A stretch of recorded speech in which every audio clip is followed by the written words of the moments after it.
Hi guys, and welcome back to World of Tanks, and in part 2 of the German crew trainers video we're going to be looking at the other tier 3 premium, the Pz.Kpfw T15. Now yesterday we looked at the Panzer S35 and there is also the Panzer T25, which doesn't get as high a XP bonus, but it does get a higher silver bonus, but it's still, you know, it's still quite a good XP bonus, and it is still quite cheap. I think it runs at 1500 gold, so we'll look at that one in a different video. Anyway, back to the T15.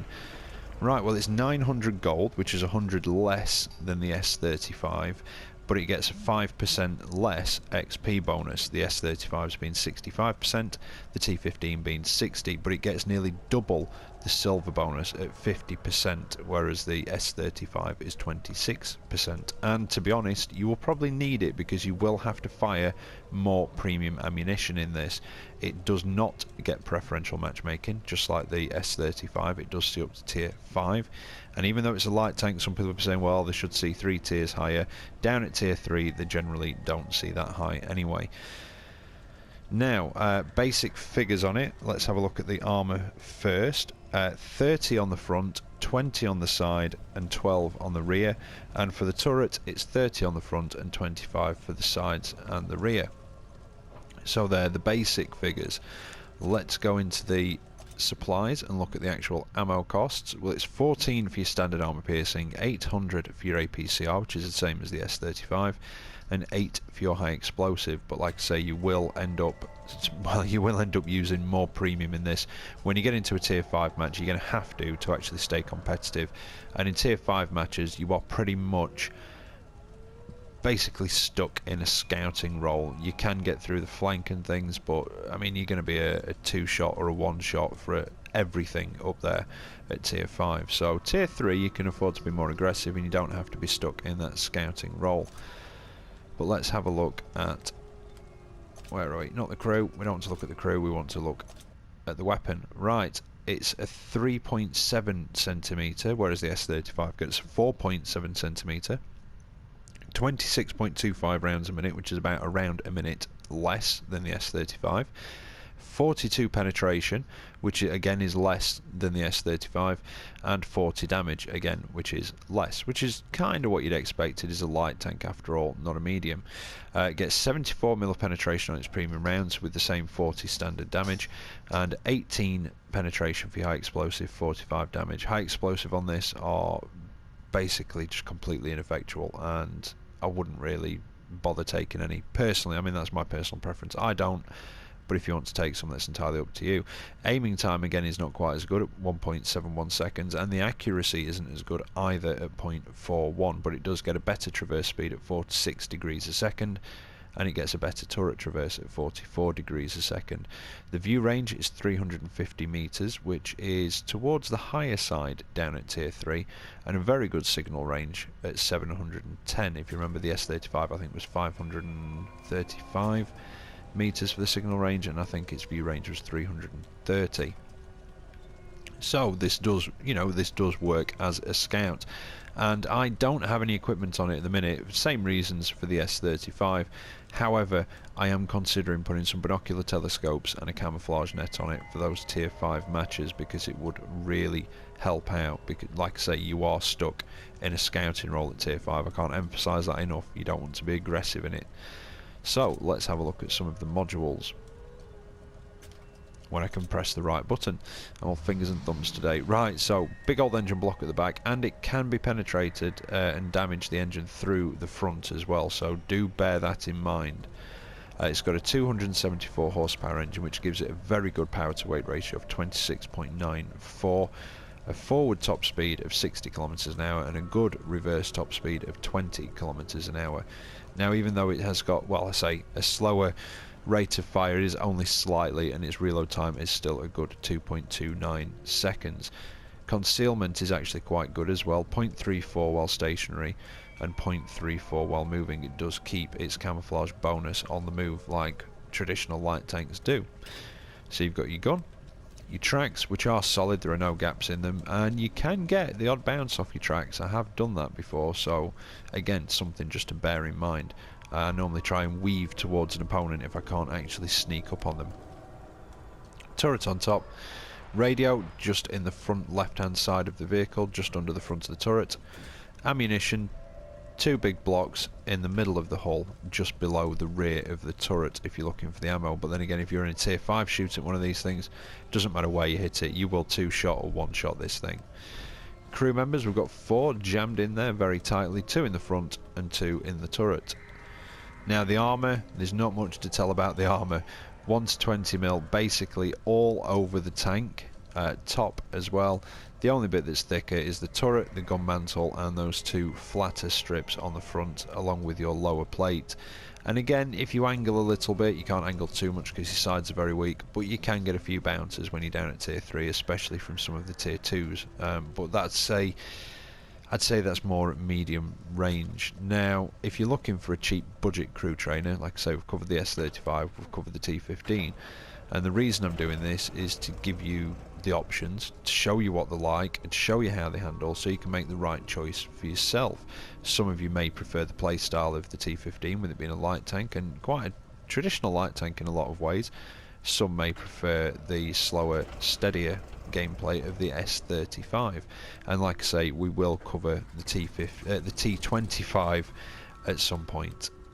Right, skills wise, again, I use it for a crew trainer, so it never really has a crew in here with a lot of skills, unless I just put one in, you know, to have a bit of fun. But you want to be training up camouflage, swap it out for Sixth Sense. This is if you are putting a proper crew in it. Once you've got Sixth Sense, probably train up camouflage again, swap it out for maybe something like Green Thumb, and just basically keep doing that. You want the camouflage skills, silent running, Green Thumb, muffled shot, that sort of thing. But Sixth Sense is the most important skill on light tanks, I would say. And I think that about covers it. We've covered the modules, we've covered the armour, I've given you the ammo prices, I've told you the bonuses for the crew XP and the silver XP. So yeah, I don't think there's really much more to say about the T15 other than let's get into some replays and actually see how it handles. Right, so here we are for the first of the replays. It's a tier 4 match, it's wide park, and it's a standard battle. Not a very heavily tier 4 match though, only 4 on each side. But you're still going to have to be careful in this, even if there's a couple of tier 4s in the match, because if you run across them, they're more than likely going to be able to, well, there's no more than likely, they're going to be able to penetrate the front of your armour. The only ones that won't are some of the tier 3s and, like I say, the tier 2s, but if you can keep yourself at a bit of a distance and, you know, a bit of an angle, then there's a chance, well, more of a chance, should I say, that the tier 3s and definitely the tier 2s will bounce off the front of your armour, because it's not bad for down at this tier, to be honest. 30mm. It's not great, but it's not bad. Anyway, I'm going to rush up to the train on the top and see if I can actually get a bit of spotting. Now, I didn't go up to that carriage because in another match I did that and realised that I wasn't actually tall enough to get my commanders sort of, or my viewports over it, so it was completely ineffectual as a spotting location. So I'm just going to pop up here and see if I can catch anything going up towards that hill in the southeastern corner. And I've missed it, it must have crept up the back way. There's a duck tank up there, the AMX-40. Now with my standard rounds, I might get through the tracks. More than likely I'll just track him though, so I'm going to have to switch to premium. And even those are 50-50, as you can see. One went through, the rest just sort of bouncing. And you will find that with this one you will end up firing more premium ammunition than you will with the S35. Now, I did forget something in the garage today, back to normal. It was a very unsettling feeling remembering everything yesterday, but I have forgotten something. Now, the gun depression on this isn't actually too bad, it's very un-German. And it's actually got fairly good gun depression, so again you can work the ridge lines, but something you will have to be aware of. There is a spotlight or a headlight right in the middle, in between the two viewports, just under the turret, and it gets in the way of your gun depression, so you can't actually get full gun depression over the very middle of your tank. You have to have it just either side of that light. Now, the artillery managed to track me and give me a bit of a slap there, to be honest. But I managed to finish him off. Crept round, a bit too quick for him to actually fire, and the M2 medium, not entirely sure. The way his turret was, it almost looked like he'd locked onto the wrong target, or I jammed his turret possibly.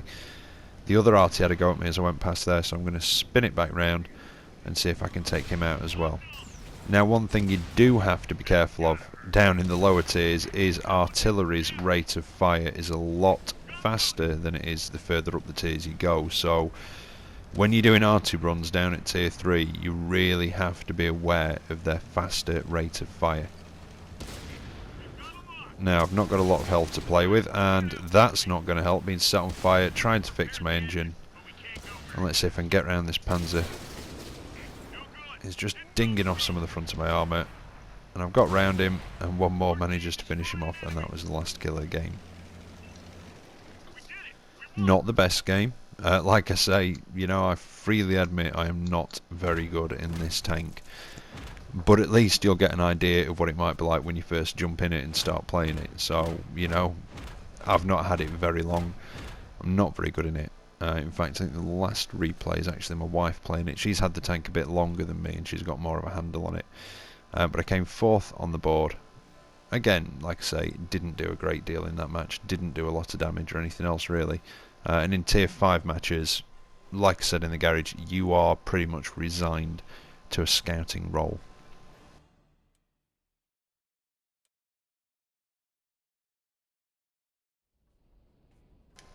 So here we are for the second of the replays, and this is a tier 5 match, and it's on Sand River, and it's another standard battle.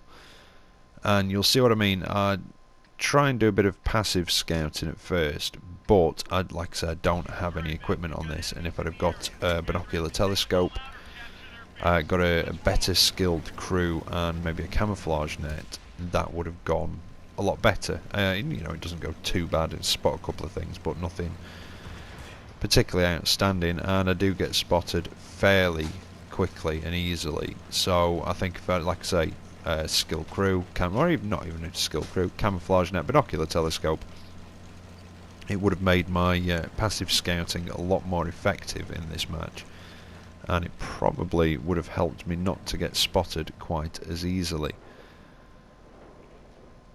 Now, this is not a bad location to come in a scout at the beginning of a match on Sand River, and there's one just the other side that you can do from, obviously, starting in the south.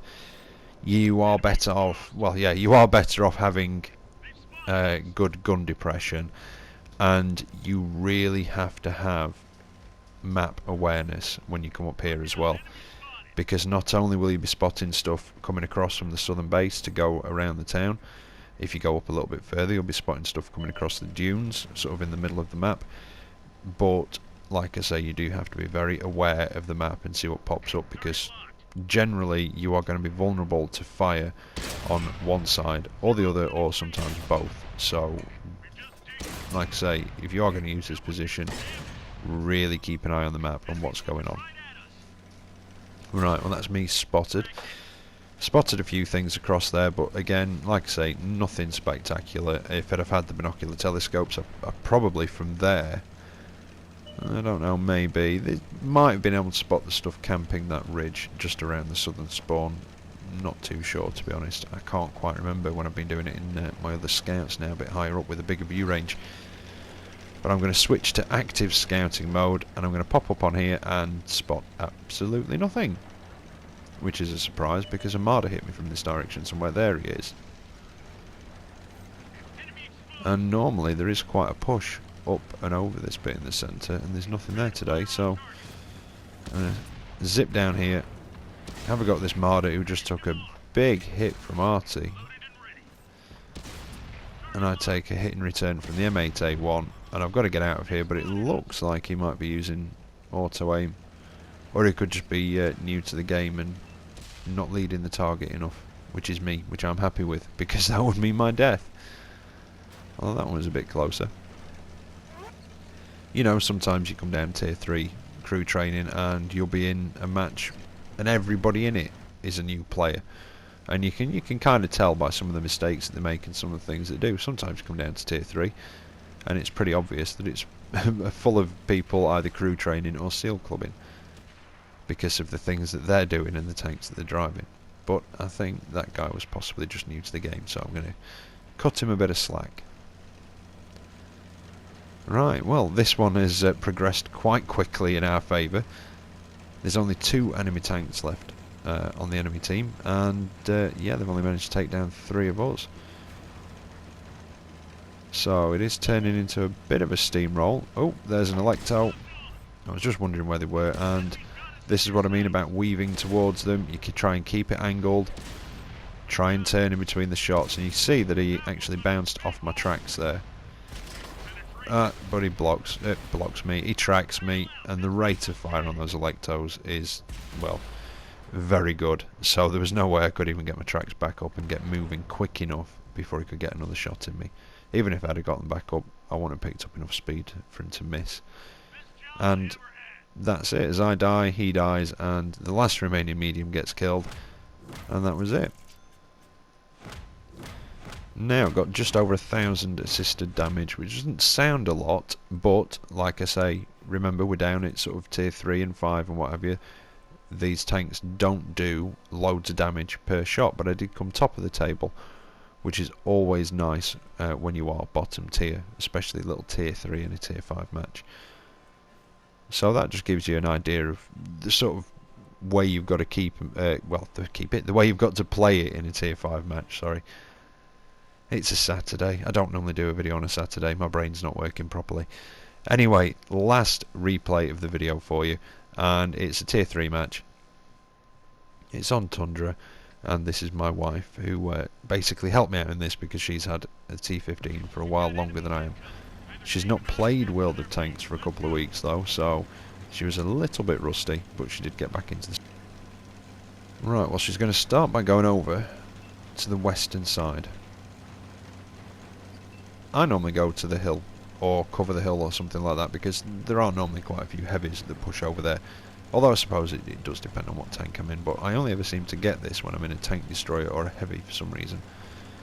I don't seem to be on here very often in mediums and lights. Mind you, I've not been playing my lights recently. Right, she's, like I say, she's coming down this side. It's a tier 3 match, so you can afford to be a bit more aggressive than you would be in a tier 4 or 5. And I do apologise if you sometimes hear me breathing a little bit heavy. I am just shaking off that cold. It's not stuck with me for very long, thankfully. I've been dosing myself up, drinking plenty of orange juice for the vitamin C, and I seem to be getting clear of it now after a day, so that's not too bad. Quite happy with that. Right.